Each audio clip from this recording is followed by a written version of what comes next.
Hey, it's Nycci Nellis, and welcome to another episode of Industry Night, the show that takes you on the deep dive of the happenings in and around the hospitality community. If you're old here, welcome back. If you're new here, hey, how are you? And welcome to this episode. A little bit about me. I've been covering the food, wine, and hospitality scene primarily in the DC metro area for the last 20 plus years. Maybe you get the list, areyouonit.com, the online e-zine that tells you everything happening in the DC metro area. Or perhaps you tune in every Sunday at 11 to Foodie and the Beast on 1500, DC area's only food and wine variety show. Of course, you follow me at NYCCI, on all the platforms, but really, you should be following me on Instagram because that's where you can see all my eats and greets and all the delicious things I'm doing, including a lot of travel recently. And lastly, here we are. I'm at the Capital Jewish Museum. I'm so excited for Industry Night. So you know I do residencies at different locations. This month I'm here at the Capital Jewish Museum. And I'm here because the Capital Jewish Museum really tells the incredible stories of people of Jewish descent who reside here in the district. And really it is the foundation of immigrant stories and their arrival here in DC and how it has been built upon. And now we get to look at that history in a really new light. And that's what this museum does such an amazing job of doing. What I also love about this museum, and the reason why I'm here, is because of their new exhibit, I'll have what she's having, which is a total love letter to deli culture. So I'm very excited about what's going on here, because the Jewish Deli, I don't think of DC as a Jewish deli area because I'm from New Jersey, but there are delis here and there is a culture here, and actually there is deli culture all across the country. Wherever the Jewish population traveled, the deli followed. I think of Palm Springs especially. I remember when I went out there and I was like, oh my God, there's all these delis out here. What's going on? Anyway, and one of the things I always want to kind of say to people when they ask about delis is, I'm like, where do you think bagels came from? Like, bagels are deli? Or another food item that is part of our general food lexicon is matzo balls. Most people do not know that matzo balls actually originated because of Passover, but that it is actually from the Jewish culture. Actually, I have this great story that I have to break into about my daughter-in-law, who is darling, not Jewish, no judgment, but I was helping her move, her and my son moved to their new home, and she had like pallets and pallets of matzo ball soup mix. And I was like, is my son sick all the time? Why do you need all this matzo ball soup mix? Now, she was born in Romania, grew up in Germany, and she sort of grabbed the matzo ball soup mix and said, well, these are a delicacy from my country. And I was like, no, girl, these are a delicacy of my people.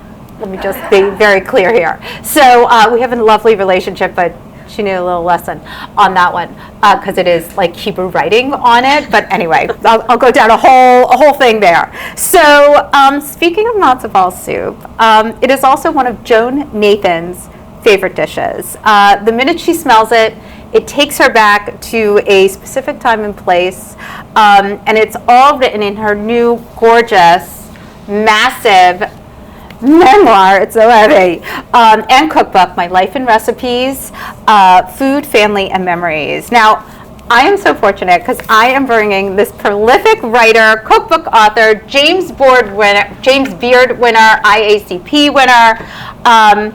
She's going to be joining me in just a minute. But, I mean, who better to talk about matzo ball soup and all things relating to not just deli culture, but cuisines of the immigrants, especially, than Joan Nathan. So she'll be up in just a sec, but first I have Malki Karkowski. She is the Chief Advancement Officer here at the museum. She's one of the reasons why the deli exhibit is actually here, and she has received so much support from the deli community, which I want to know what that means. So hi, thanks for joining me today. Good to see you. Good to see you too.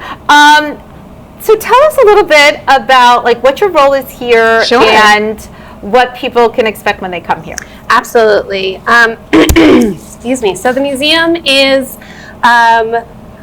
we are in a city of museums with a lot of them that are free, and so part of what I do is I make sure that what we are doing here at the museum, our exhibitions, our programming are available to a wide swath of our community, and to people across the country and anybody who comes in, so that they can visit, they can learn about the Jewish communal experience here and just have a better understanding of it. And then how does the rotating exhibits, how does that work within this museum space? Sure, absolutely. So we have 3 levels of exhibition space. Our lowest floor is really our orientation gallery, and that is... We can get to the gala later. I'm working on some material for it, so that's why it's on my mind. So our orientation gallery is really your more traditional approach to a timeline, really shows the different milestones within the history here in Jewish Washington. Then we have our core exhibition, and this is where you can really reflect on different sections that are much more thematic. We have it's very interactive, fun, interesting, really an opportunity to speak to others, learn from it, and understand kind of the values and themes that are relevant to the Jewish community here. And then we have our 3rd floor, which is our special exhibition space. We have nearly 31,000 square feet, and this is where we have the opportunity to showcase different exhibitions. But so let's get into the deli. Yeah. Because I got to check it out last week. It's really fabulous. It's fun. And I mean, as somebody who grew up going with her father to the deli on Sundays to get bagels and fish, I mean, it's such a part of who I am. And actually, I really wasn't able to pass that on in the same capacity to my children. Do you know what I mean? Like, we had bagels on Sunday. Right. That's when we had bagels. But now, my kids have bagels every day. Right. Do you know what I mean? Like, it's not a special thing. I mean, I still think it's a very special thing, Right. especially when you get that perfect, fresh, out of the oven hot bagel. There's nothing better with a schmear of cream gorgeous, cheese. hot challah, it's still warm that Joan brought with her today. The smell that is emanating right now it's crazy. it's intoxicating. Yes. Yeah, I mean, I would say, I grew up and it wasn't even necessarily going to the delis, but it was kind of that experience of what you would get at delis that was so integral to my childhood. I remember for lunch on Saturdays as part of our Shabbat meal, my dad would construct these essentially Dagwood sandwiches with deli meat and coleslaw and potato salad and chopped liver. Yes, and chopped liver. And I never liked chopped liver, but in those sandwiches, it was ambrosia. And so I do think it's just a part of so many, members of the Jewish community, their experience and how they think about food and all that. So we might not have had as many delis as New Jersey, right? But I do think it's such an integral part of what it is to experience, Jewish cuisine and Jewish food as a member of the Jewish community. And so how can people participate in the museum and in the exhibit and all the things that you have going on here? Thank you for asking. Come visit. We are open. The exhibition is open from now until August 20th. We have a fairly limited run of this exhibition, and so we're so excited for people to come see it, to experience it. I do have to warn you, it will make you hungry. Yes, it will. Very true. So come either with a plan for afterwards or having already eaten, because you will absolutely want to eat some food. It's true, and I have lots of recommendations for all the places you can eat at right around here. Amazing. So, all in good shape. Well, thank you so much for popping Thank on you. today. I'm going to switch you out, Please. bring Joan Nathan on to join me. So, Joan Nathan, if you don't know, is author of 12 books, including Jewish Cooking in America and The New American Cooking, both of which she won James Beard and IACP Awards, King Solomon's Table, also an award winner. She is a frequent contributor to the New York Times, lots of other publications. She does live in Washington, D.C., but I think her heart really belongs in Martha's Vineyard. So at this time of year. Yes, especially at this time of year.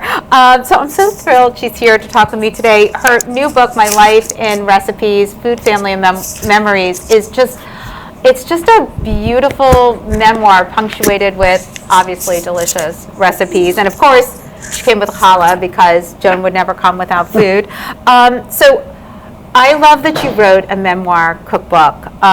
It's stories of like your family and your friends and sort of people you met along the way. You're like the Forrest Gump of the food world. Like you're just like, and all of a sudden I'm with Julia Child. Like you're just constantly with, legends, and now you yourself are one.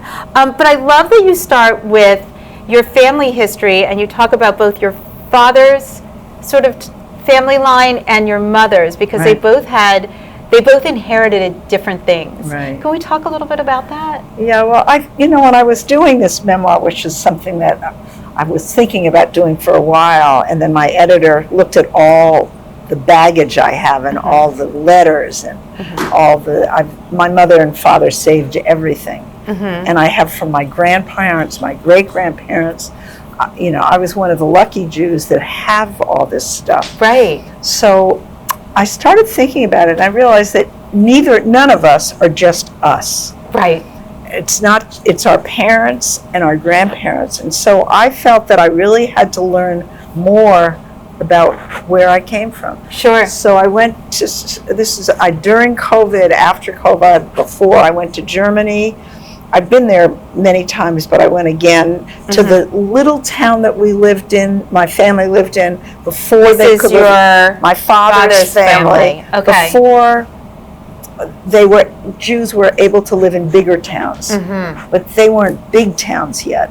There were shuttles, right? Well, sort of, but they were. My father's family had lived there since about the 8th century. Okay. So in Germany, but a little tiny, really towns that the place where kids played was just sort of mud heap, and then eventually they got into bigger towns. So I began to understand what life was like for Jews there, and then why my father realized in 1923, when Hitler had his first putsch, that this was no place for a Jew, because everybody that he was friendly with, all the non-Jews from his high school and it's in Augsburg, Germany, they walked across the street to avoid him. And he said, this is no place for a Jew.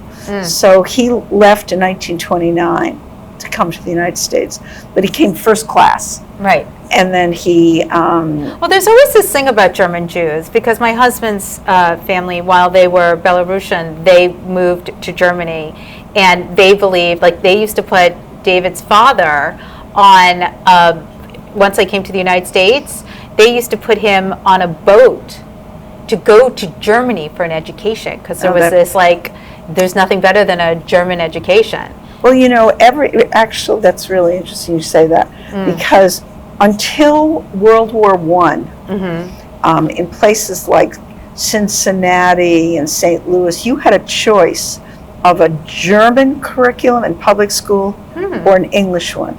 As soon as World War I started, everything German was wiped out in American schools. Fascinating. So that it was a tradition that had a long tradition. Right.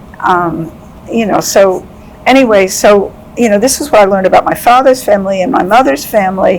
Her father came from Slovakia, where I had never been. And I went there, and I have Jewish genealogists showing me around. And he said, you want to come see the soda man? And I thought, my great-grandfather was a soda man in the Bronx. In the Bronx. And he had 12 children, I want you to know. Oh my God. But anyway, he was religious. So I wondered, what was it like in Europe being a soda man, which basically meant, those glass soda Great, I bottles. have an image in my mind. So what they would do is they would have a wagon, and they would drag them around, and they would swap them. And people often had their name on them, so that they knew which ones were theirs. And so he would go to a machine. They had invented a machine in the 19th century for soda, and they'd bring the people the soda, and then they'd bring it back. There were no Coca-Colas. Right, exactly. Right. So that was the first, really. And then, then in the Lower East Side, they would add something sweet sometimes, like 2 cents worth. And then eventually Coca-Cola was invented, and then there was orange soda and all those things. I'm looking at cans of like Dr. Brown's, like that's Absolutely where my head goes. And celery tonic. Right. Now we're doing celery tonics. Where was I? I was at Tail Up Goat last night, and they had celery tonic as a shrub. Right, to start. Right. Okay, so once you started doing the research on your family and sort of learning, like that education, how does that feed you going forward? Like, when you think of your childhood and what was on your what was on each grandparent's table, and then what your mother wound up putting on the table, like how did that formulate your early years? Well, it just makes you understand better, really. Where, like, I knew that I had chosen, for example, you were talking about matzo balls before. Right. The matzo balls that I used were the German ones with fresh ginger and nutmeg. And I just learned about that, learning about food. You know what I was just thinking? I was like, I do that. And then I realized that's because I use your recipe. Oh, good. Good, I'm glad. I do that too. I was like, wait, I do that. Go ahead. Anyway, so that's really, what I started doing. And but it also tells you, like, I never really knew about who my grandfather was by watching what he really did in this little town. And then he came to America. He must not have been making much money at all. He came to America with some of my grandfather was his oldest child. And then, then his wife died. He had another wife and whatever. But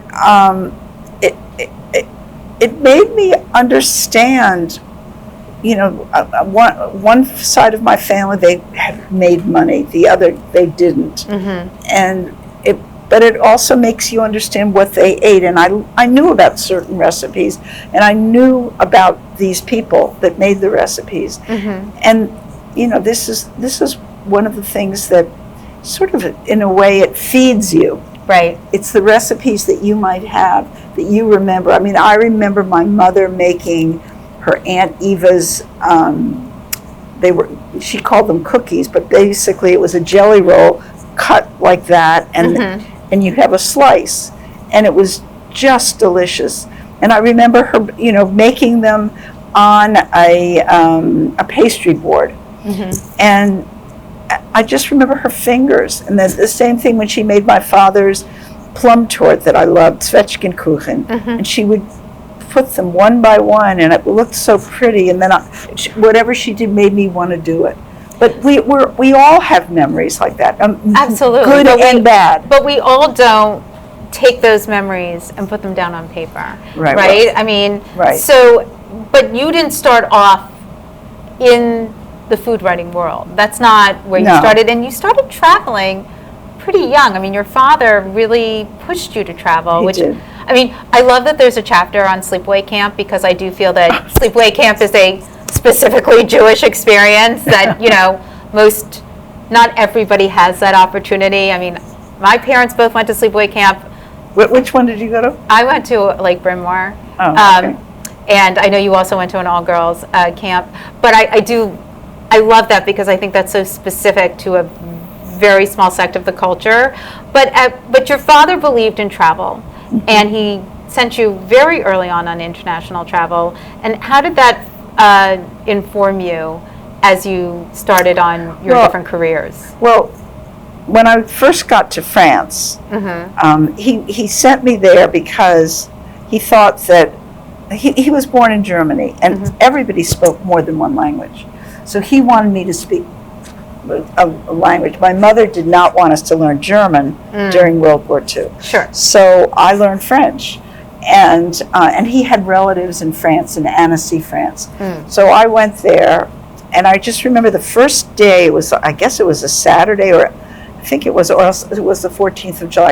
I can't remember exactly. Right. But we sat down, and I thought this was the whole meal, and it was like all kinds of hors d'oeuvre variés, and tasted everything, and I thought that was it. Well, it was just the first course. Of course, right. And so I just plunged into French food.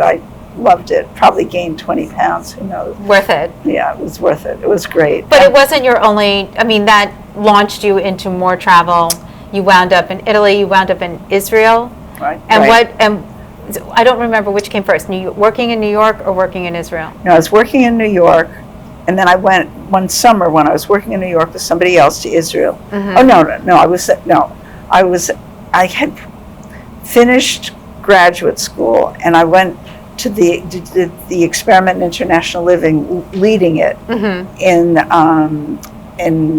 Italy, and flying back from Europe. A young guy, sat next to me, who said that he had just come back from the Peace Corps, and he said the best traveling that he ever did was going to Israel. And I thought, wow, he's been everywhere. So then I decided to go. My father had been a Zionist, but I didn't, what he wanted, I didn't want it that stage in my life. So I went, and it really blew my mind when I went there. Mm-hmm. So, that was after France. I've been living in France for a year. When I was a student, I lived there in the summer, one summer, and I became very fluent in French. Well, and it also you can see bits of French sort of circulating through your recipes and in your writing. It's totally influenced you in so many ways. Absolutely. And so at what point, I think it's really interesting, so you did all this travel abroad, you're a young career woman. When do you meet your husband? I met him when I was living in Israel, and a friend of mine was the head of Ulpan Etzion in Jerusalem. She was a Russian. Her father was a Jewish, and her mother was a Romanov. Okay. So she invited me. She needed my help. I'm smelling the hog. I know, it smells delicious. Go ahead. So she invited me to come with her to help her. She was doing, there was a protest about what was going on in the Soviet Union. The Soviet Union was, it was the Soviet Union then. And there were all these scientists that were protesting. And so she had this, they're called the Leningrad trial. And so she asked if I would come to the Western Wall. Okay. And my husband, my then later husband, was sent he was at the Department of Justice, and he was supposed to meet this woman. She was Russian, and then they thought that she was a spy. Oh. So he came down there, and I was, working with the journalists. And so I met him, and my friend met her husband that same day. The two of us did. Isn't that amazing? Yeah, it was amazing. And so, but you're a career woman, and you get married, and you're back in the States, and you have children, but that does not stop you from having a career, which, I mean, given sort of the times, is really fascinating, and you're way ahead of it. So what was it about writing that appealed to you so much? It couldn't have just been a creative outlet because you were doing so much more. And then at what point did the food writing really come to you? Well, when I wrote my book, The Flavor of Jerusalem, as a lark. Right. I never thought this was going to be a career. And that's what I tell my kids, is that, you never know what's going to become a career. So I came back, and I worked in New York for the mayor of New York City, and I started the 9th Avenue Food Festival. That was the project that I worked on. I can't believe you started that. That's amazing. Yeah, and then I went to Cambridge and went to Harvard in the mid-career program at the Kennedy School. And after that, I wanted to write about ethnic groups in the Boston area. So I can't believe I sort of had the chutzpah to do some of these things. I went to, there was somebody named Tony Spinazzola, who was the editor of the Boston Globe magazine. And I went to him with my cookbook that I had written, and I said, I want to write about ethnic groups in Boston, because it was a great place at that time to do that. And he said, I want you to write about ethnic groups and food. So that's what I did. Wow. And it was And so was that really totally fun. new for you? Like, Totally new. okay. Because that involved a lot of research, right? A lot of research, and a lot of these people didn't speak English. And I didn't really know. I mean, I'd written a cookbook, but I didn't really know how to write a recipe. I learned everything on the job, and they didn't really know what they were doing. And newspapers, it was, nobody thought of, food pages were recipes. Right, not stories. Not stories. So that was something new that I was doing. And I don't know, it just worked. I mean, I really learned on the job. And with that the second book, did you feel like I have a career here, or I have next steps? I mean, at what point did those books sort of launch you to meeting different people, being more a part of the food scene? Because that was a rare moment in time. So I wrote my first book, and then I came to Washington. And then the Boston Globe had written to Bill Rice and Marion Burroughs that I was coming. And I'd only written one book at that point. Okay. And they had invited me to write a column on whatever I wanted. I mean, it was, and God, that does not happen anymore. But I turned it down. I thought, I'd waited. I was the grand old age of 32, I guess, that I got married, and I was pregnant when I came. I was pregnant with my daughter Daniela when I came to Washington, and I thought, all of a sudden, I thought, I don't want the pressure. I've been waiting. I mean, my mother probably had been waiting more than I was going to say, which pressure? The pressure from your mom, or the pressure from right?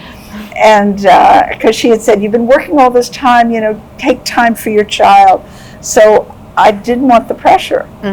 And so I didn't take it, but they said, well, you can write whenever you want. So I wrote every few weeks, but I didn't feel that. It probably would have been good for me, but I didn't feel it.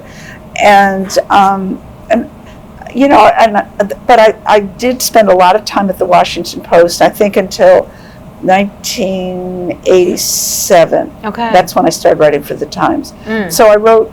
But was that a goal? I mean, I think young writers would be really interested to know, did you decide, I want to also write for the Times? Like, at what point? Do you know what I mean? Yeah, well, what happened was there was a lot of changes at the Post. And there was this one guy, I forget his name, who took over the magazine and decided that he didn't want, I was writing for the magazine, and I had a column basically in the magazine, and he said, I think we've got enough food in the Washington Post. We don't need anything in the magazine. Okay. So, so he told all the people that were writing for the magazine to write for the food section. And Phyllis Richmond was then the editor of the food section. And she was really nice to me and said, come write for me. And I thought, well, this is my chance. I've always wanted to write for the New York Times. So I spoke to Abe Rosenthal, who I had known in Jerusalem, who was the editor, and he didn't write back to me, but eventually I called the editor, the food editor, on my own, because I didn't want to go. I thought writing for the magazine was a step up, and it would be a step back writing for the food section. Oh, interesting. Right. So that makes sense. So then, anyway, I wrote to this woman, and then she said, we've been waiting for your call because Abe Rosenthal said that you would call us, and I'd never heard back from him. Isn't that funny? Yeah. So anyway, so I started writing for them, and I've been doing it ever since. And as you were writing for them, were you pitching stories? Were people pitching you stories? How were you coming up with your ideas? Because then you were also writing books. Right. So what was your creative process like? Well, very often a book, an article, I would write an article, and then part of that would be in the book. And I always was able to do that. A lot of people can't, but for some reason I've always been able to do that. No, it's a gift. Yeah. So, so that, that's the way I did it. But I always think of my reader. So I really get excited when I think of a new idea for a book, for an article. So my first thing is my public, what they would want. And it's been fun. Do you feel that over the years your public has expanded? Because you did focus a lot in your earlier days, when I think of your early cookbooks, more on Jewish traditions, Jewish cuisine, but you've really widened your vision, in your last couple of books to really sort of recognize, like you did with your parents, like understanding where they came from and how the food wound up on the table, that like if you look at the Middle East, like the region, like hummus doesn't belong to everybody, anybody, hummus is of the region kind of thing. Exactly. So, how, was there an aha moment, or is it constant aha moment? It's constant. It's constant. It's always, looking at who's eating, what country is eating, and just getting an idea. I don't know, just running with it. I mean, I just wrote an article. It's coming out in the fall on the etrog, and I call it the Citron Road. Okay. And it's, the whole journey. And it was really I learned so much from it. And I even bought an etrog on Etsy. Okay, I don't know what it is. It's a citron. Oh. So it's one of the 3 original citrus. There are 3 original citrus. Okay. Etrog or citron, which has a very thick pith and a thick skin. Okay. And very little fruit. Okay. And very sort of ripply outer skin. And then there's the pomelo, which is, it's a big one. It looks like a big grapefruit. Yes. And then the mandarin. That's the original orange. All the other, all lemons, limes, they're all like offshoots? Hybrids. Interesting. Oh my God. Okay. Well, there's a little lesson for the day. And I didn't know anything. So that's, and what's amazing is when you don't know something and you start asking, you can learn so much. And that's what the fun of all this is. Well, actually, that leads me to my next question, because what I loved in your memoir was you met people everywhere, whether it was Martha's Vineyard or Palm Springs or Italy or whatever, but something that they said or something that they served piqued your interest. Right. And that's where you started digging. So your ability to build relationships has really informed all your books. Right. So can we talk about, is it just your natural curiosity, or what do you think it is? How does that work for you? Well, it's natural curiosity, but also I grew up in a family. My father, he came from Germany. He loved to talk to waiters. Or cab drivers or anybody. And he learned something human about people, and he taught that to me. So I think that really, I mean, we have nice lunches together. We do. Yeah, I mean, that's, you can learn from everybody. Well, I agree with that, but it not everybody takes it to not everybody says, not only can we go to lunch, but I want to know how you made that. Can I come in your kitchen? It's a multi-pronged process. Well, I'll tell you one story that didn't work out so well. Oh, I love that. I was in France. I was writing my French cookbook.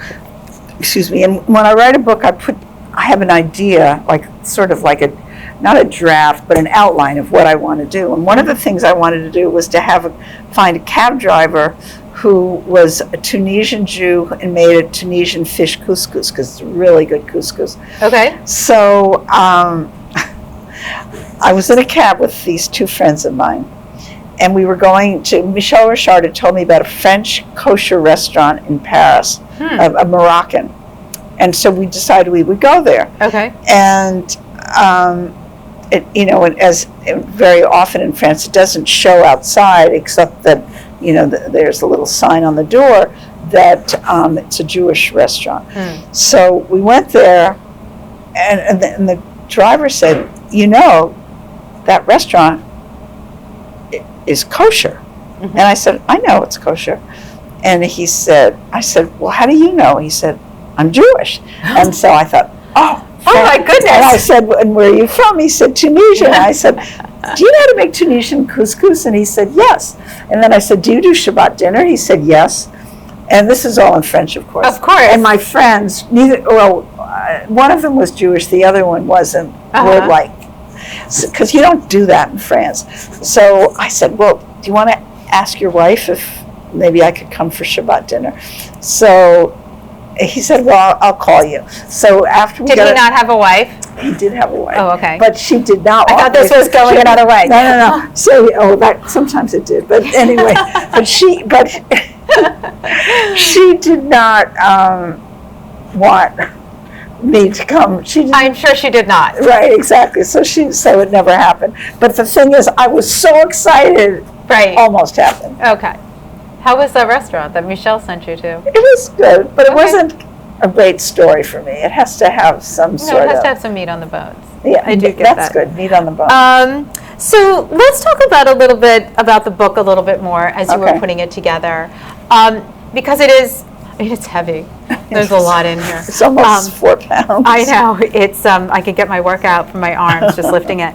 Tell us a little bit about how you put it together and some of the recipes that you collected in this, because they're from all different parts of your life. Right. And when you've written as many cookbooks as you have,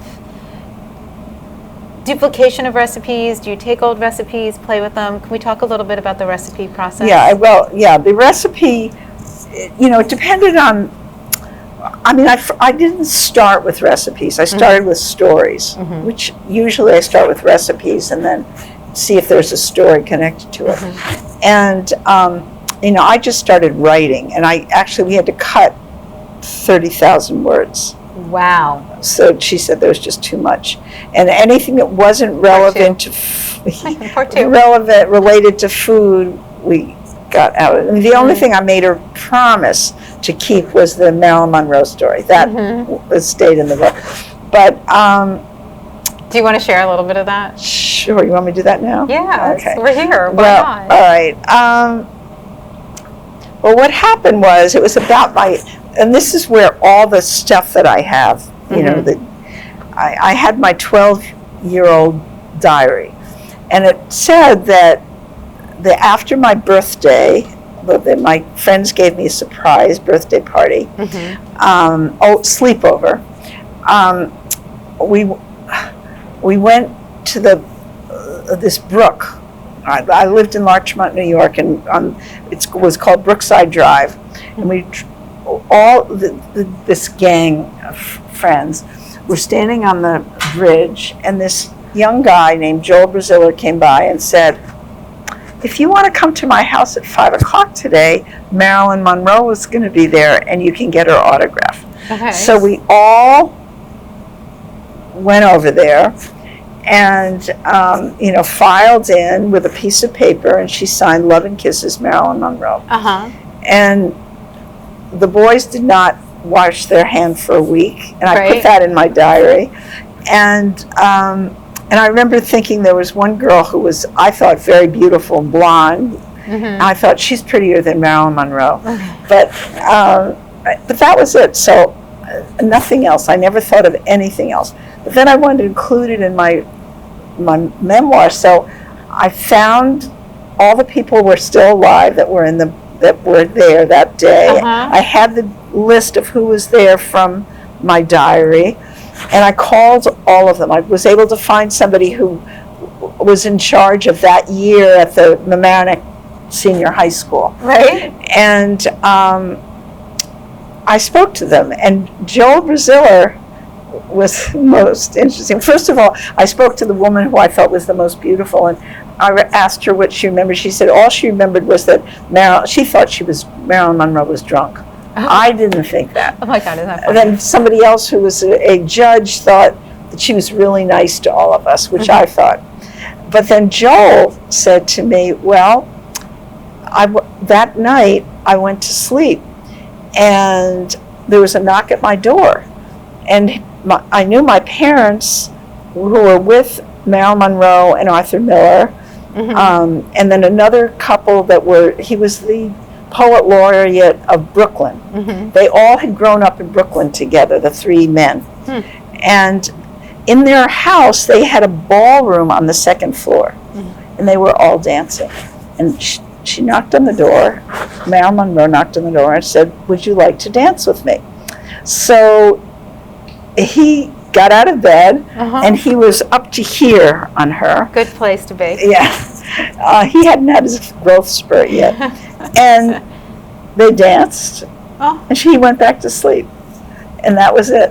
But what a magical story. And then they went off and they had a Thunderbird the next day after breakfast. I mean, but we never knew, nobody ever knew that story. Right. Ever, throughout all of our lives. So in the book party in New York, I had him tell the story. Oh, isn't that fantastic? I love that.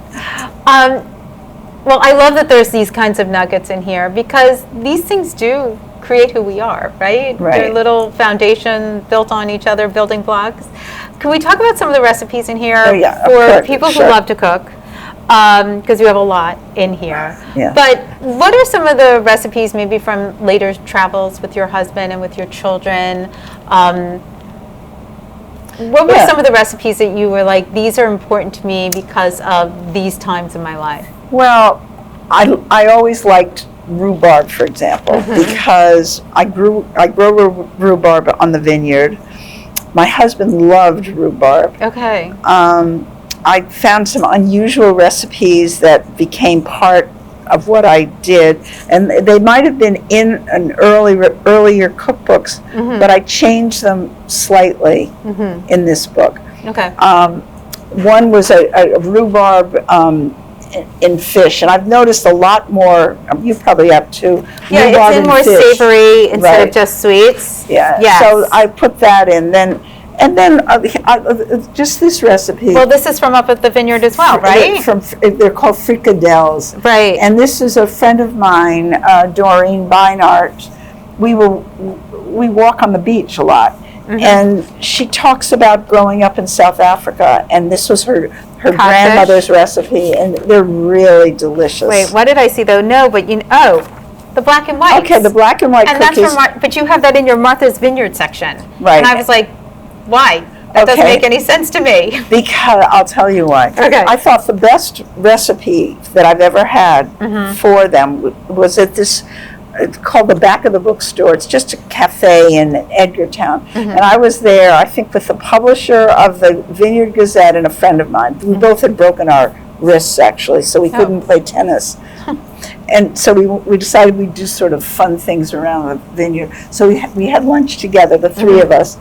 And we had these cookies, and that was like it wasn't like a puffy cookie. It was like a sable, a French sable, that was really like a butter cookie. It was delicious. Like shortbready. Very shortbready. And I thought, this is the best that I've ever had. So I met this young girl who's actually been helping me for years since then.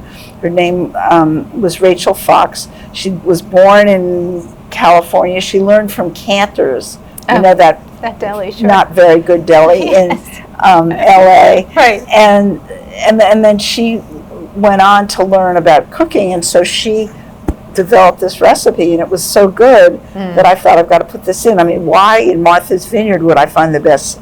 So it sort of went together. But I think actually this puts us in a very good place, because what's interesting with all the recipes is there's always a story behind them. Yeah. Every recipe has a story about whether it was what turned you on, or what you loved, or the person whose story it is, and all of that is really reflective in everything. I mean, you hear a lot of people talk about cookbooks and they're like, oh, I read them like a novel. But this is really a novel. You're really reading, your story, Right. punctuated by recipes and other people's stories that you've sort of taken on as well. Right. Is there one other or two other things that are in here that you are just like, Oh, well, this is so I just open to really, also the photos are fabulous. Yeah, well, and she's actually somebody. Oh, this is my brisket. This is Yes. this is what my editor insisted that I have this recipe in there because she really loved it from Jewish Cook in America. She always serves it for a family, so she wanted it as it was. Okay. So that's, why not? No Lipton soup on this one? No Lipton soup. Right, exactly. That's my grandmother's recipe. But yeah, that was in one of my other cookbooks. Yeah, but and the thing is that the photographs, she's really, Gabriella Herman is her name. Yeah, the photographs are spectacular. And she actually, I have a children's book coming out. It's an update of an old cookbook that's coming out in November. Oh, terrific. And with my grandchildren. And that's sweet. Every grandmother is going to want to buy this book. But anyway, she did the photographs, and she's really good. Oh, well, I love it. Well, I just want to thank you so much for your time today and for joining me, and for all you people out there. My Life and Recipes, Food, Family, and Memories by Joan Nathan. It's right here. You should get it. You can order it from anywhere, but go to your small independent bookstores, please. Tell everybody where they can find you on Instagram or your website. Well, on my Instagram, they can find me. I forget what my thing is for my Instagram. Is it Joan_Nathan? Yeah, I think it's Joan_Nathan. Yeah. Yes. And then I'm going to be, I forget what it is, from the Nosher. I'm going to be on all over the country on June 9th. Oh, great. Yeah, and I don't know. Right. I think there's going to be, this is going to be going now, or when is it going? It'll go out in a couple of weeks, but we'll handle you. But if you could do you have stuff listed on your website so people can see it? JoanNathan.com. Perfect, JoanNathan.com. Thank just you. hang out for one sec while I close it out. And you want me to we're going to break it. We're going to break into that. Okay. So for joining me today. Remember to follow me at ICCINELLIS on all the platforms, Instagram, X, LinkedIn, and of course you can watch the show on YouTube and download it on all your favorite podcast platforms. I want to thank Joan Nathan for joining me today. I want to thank the Capital Jewish Museum for hosting us. And I want you all to be safe out there. I did not do my where I've been and what's been happening because I had Joan Nathan here, but I will double up on that next week. So be safe out there and have a delicious week.